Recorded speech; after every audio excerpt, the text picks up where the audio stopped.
Hi folks, I'm Steve Surfaro with SecurityInfoWatch. I'm really excited to be here with Joe Byron.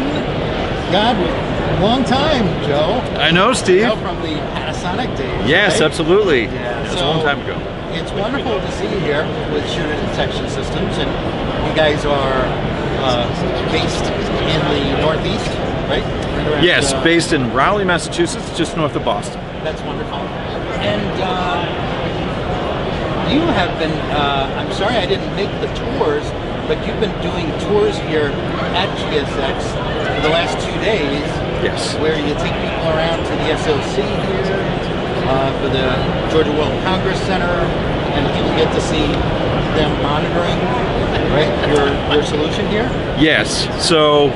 How did that project go, getting deployed? Well, there were some end-user connections there, but actually, you know, this deployment was really key in spearheading our success in general. There's a big footprint here. There's millions of square feet of real estate that we're covering with 40 sensors. So shooter detection systems is different. Only 40 sensors? Only 40 sensors. It's not... And this is the tiniest hall. Yeah. The B hall is the tiniest hall. Yeah. I know. Yeah. So it's amazing. So it's not using triangulation. So every sensor gets home run back to the head end, either PoE or wireless. In this case, we're using PoE sensors. So here at the convention center, we had the privilege of taking people around. We had 4 tours over the past 2 days, and they get to understand a little bit about how the system works, and also listen to the actual administrator of the system, of the security system that actually is in charge of the Falcon Stadium next door, as well as the convention center. I didn't know you were PoE based. So because you're standards based, you actually get the benefit of managing the power and the status and all that other kind of good stuff out of the sensor. Yeah, it's Bixby based, so 100-meter rule. But when it comes to the wireless, it's interesting. We used LoRa, long-range technology. So that's a bit different. And some people aren't familiar with that technology, but in terms of jamming the channels or having challenges when it comes to wireless, the long-range LoRa, L-O-R-A frequency is really the preferred method. Well, that's great that you're standards-based. Yes. I like standards. I do too. As long as they're useful. IEEE standards seem to be really good. So tell us a little bit about how the sensor works. Sure, certainly. So we sell both hardware and software. So the hardware, as I said before, we've got 2 types of sensors. We've got the PoE sensor and the wireless. So there's 2-factor authentication when it comes to these sensors. It's not only detecting the audio signature of a gunshot, it's also detecting the IR flash. And this helps to mitigate false positives. Unlike others, and honestly, we're not the only ones in this space that have this type of technology, but when it comes to false positives, it's very small. So we understand the reality of the situation. Nobody wants to have false positives and upset an environment like a school, an office building. That could be a lot of disruption. So with that, IR flash is unique enough. It is, absolutely. And by the way, with the IR flash, if somebody's pointing a gun in a certain direction, the interesting thing about the IR flash, it can be reflective on ceilings, walls. So if a sensor was in back of a shooter, it could be picked up from the reverse based on the reflectivity of the IR flash. So you see the amplitude difference, and you can just and you couple that with the acoustic. Yes, but multiple sources. Absolutely, Steve. So what it comes down to is keeping within the radius. So in between the sensors, there's a 40-foot radius, and then 2,500 square feet of coverage, 40 feet up, 40 left to right. So with that said, we can really spread these sensors out and cover a large area like this convention center. Really interesting. So this is very, very different than a company, let's say, that was deployed in Chicago that was used for forensic purposes only. Yeah. Where essentially, you know, a gunshot occurred, police would respond, and they would essentially just find out what happened. This is much more in real time. It is, Steve. And what's important to think about, oftentimes the conversation these days is all or nothing. How can we get rid of this mass shooting? How can we get rid of guns? Unfortunately, it's never going to happen. Not in our lifetimes anyway. What we can do is mitigate the situation. My question to people in general is, what is the price of one life saved? What is the price of one life that has been affected by a gunshot? You can't put a price tag on that, Steve. So with that said, if I use the motto, seconds equals lives. So with that said, if we can mitigate the situation, reduce the time, add the intelligence, and I can talk about the software in a second, that can help to really, let's say, put a fence around a tragic event and not make it even more so tragic. That's really tremendous. I like to hear that you operate in sensors. So seconds. So you're working with a number of different partners. You know, Yes. You've got, I see right in back of you, you've got the Guardian Integrations Matrix. Yes, we do. You got to get a copy of it. Yeah. It's on your website, right? It is, and it's front and back. So So this you got is a lot of people. this is growing by the day almost. So there's a lot of interest. You want to take a look at it if you want? Yeah, I want to. So Yeah. you've got both data and dry contact.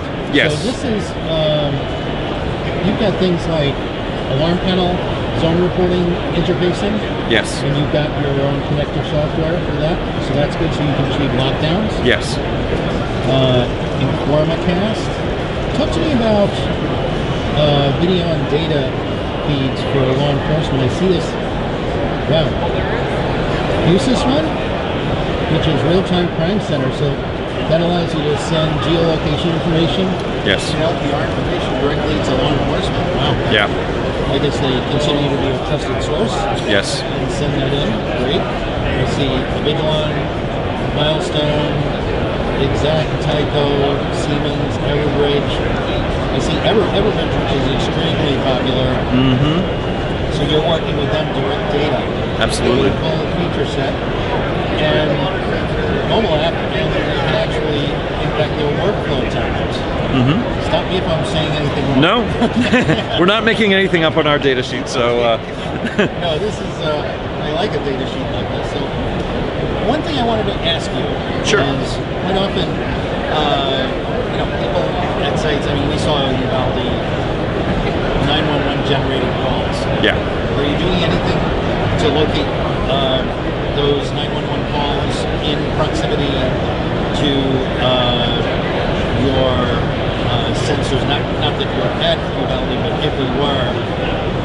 And you know, one thing that I've asked the industry in general, I've brought it up a number of times, and it seems to not be an integration point, but like if you have a Cisco voice over IP system that already has the location data of Yeah. 911 calls, Sure. can't you get that data? Yeah, we can. I think in general, Steve, when it comes to integration, I think you do that already. yeah, we do, but you know, it's with select partners, but we can make anything happen. We're a very small company, and an integration based on the need, the application, the business case, we can make it happen. So I want to make it, yes. And share 911. Okay, so Yeah. by the way, if It's- they enable it, it's they've wide already open. got that data. Yeah, So all they have to do is accumulate it at their location, at Exactly. their PSAP. So you're Right. essentially a large. I see they have it Yep. already on here. Answer my own question. Sorry. no, it's quite all right. The unfortunate thing is that a lot of voice over IP systems, they're not taking advantage of Cisco's voice over IP solution to make that first responder, that data to first responders. They can actually get that Yeah. and then have your detection location and have that on the way so they know the location of the haulers. Exactly. Well, if you think about it, in the big picture, it's all about having the right intelligence. When the first responders show up at said location, school, office, what have you, to have a piece of information such as where the shooter is located within a building. If it's a multi-story building, they can formulate a strategy. If the person's on the 3rd floor, okay, they can do something maybe on the lower floors, who knows. But without any information, it's very difficult. Uvalde is an example. Unfortunately, we need to use that as an example. But without that, there's hesitation, there's delay, and the risk of lives lost is huge. So you want to show me anything new about the software, or how it sure. operates? We can talk about that. So this is one of the benefits we have with shooter detection systems. When we have an integration, we can employ the mapping feature. Yes. So the mapping feature is all about getting the drawings, the specs of an office building, a school, wherever the location is. So basically what we can develop is a breadcrumb trail of the shooter and his activity, his or her activity. So basically, when this is active, there's a key down here. I don't know if it could be, if you can see that. But the newest activity is going to be highlighted in red, activated in red, and then the detection history is going to change from red to yellow. What we're looking at here is just the operational locations of the sensors. And again, with each sensor, we can integrate with a VMS, with access control, and impart certain rules when it comes to what the end user wants to do. So I see the detection history color coded. Yep. Right on the bottom very easily, so you can actually see what the newest is. Exactly. Right at a glance. And then what do you have here on the right side? Here you've got... So these are the sensor locations. Oh, that's pretty slick. So you actually accumulate these. Yes, and it's important to label them for everybody to know within an office environment, a school, where these sensors are located. They can be monitored, so there's an exact understanding of where the sensors are, and obviously the integration piece should be incorporated, to maximize the benefits. That's great. So, do you have any sensors here? You want to show and tell? Sure. Or bring it over? Wow, that's it. That's pretty small. It's pretty simple. Pretty simple. So this is the. You can get as close as you want. This is a fisheye lens. All right, good. So this is the PoE sensor right here. It's dual factor authentication. So one sensor is picking up the audio, and sometimes people ask the question, oh, is your sensor picking up voices? Is it picking up things outside of gunshots? The answer is no.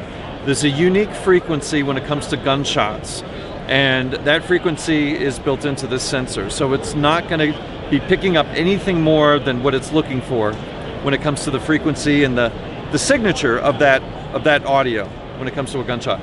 And the second is the sensor is picking up the IR flash. So you've got the dual factor authentication when it comes to a gunshot, mitigating false positives and really ensuring that the accuracy is there within the system. So again, this is PoE, Bixby standards, 100-meter rule, and these can be placed, they're very discreet, by the way, as you can see. They melt into the wall. I heard that expression, so that's that one. And then this is the wireless version, so I'll just show you the back first. Battery, this is a custom battery designed and built by Shooter Detection Systems. Should be replaced once a year, but obviously, like in other installations, this product should be used if there's, let's say, marble, or maybe it's a historic building or something where you really can't, have cable runs or, really mess with the walls. Very elegant, 2-gang deep box. Exactly. That's it. But it's the same dual factor authentication. I remember those days. Yeah. So that's really it. It's the same technology built into this, only it's the battery, it's wireless. So it's easy. We wanted to make it easy. So one other thing I want to mention is the fact that this technology was birthed out of Raytheon. So Raytheon, the original founder of this company, worked at Raytheon. My boss actually came from Raytheon. So Raytheon developed an outdoor solution initially for the military. And since then, since actually 8 years ago when mass shootings really started to take off, this person, the president of the company at the time, wanted to develop something for commercial, for education, really protecting people, the general public. So this has really been birthed from Raytheon technology, and now we have this device and this solution. This is indoor only currently. Next summer we're coming out with the outdoor model, which is modeled after the indoor version, and we'll have a complete solution indoor and outdoor by 2023. Your accuracy is going to be definitely dependent on indoors, and the wonderful aspect of that is that you're able to deliver that repeatability, and you probably can be using the same software, I assume, yes, when you expand to outdoors? Absolutely. There's going to be very few changes when it comes to the software, but we're going to be tied to the perimeter of said installation outdoors, and it's going to be the same dual factor authentication that we use indoors. It'll be the same applying for outdoors as well. So if you still have the same cell phone number, I can tell everybody this, but I don't want to do that on the internet. So how does somebody buy it, Joe? Well, they can certainly contact me. I can give my number. Ready? So it's shooter detection systems? Yeah. What's the URL? Well, the website, the URL is shooterdetectionsystems.com. My email address is jbyron, B-Y-R-O-N, jbyron at shooterdetections.com. Detectionsystems.com. I'm sorry, folks. That's okay. No, this is wonderful, and it's so great to see you again. Yeah, likewise, Steve. And I think that we look forward to the outdoor, but I'll tell the audience, don't wait. Get it installed. This is the first thing that should be funded. Absolutely. Before your copiers.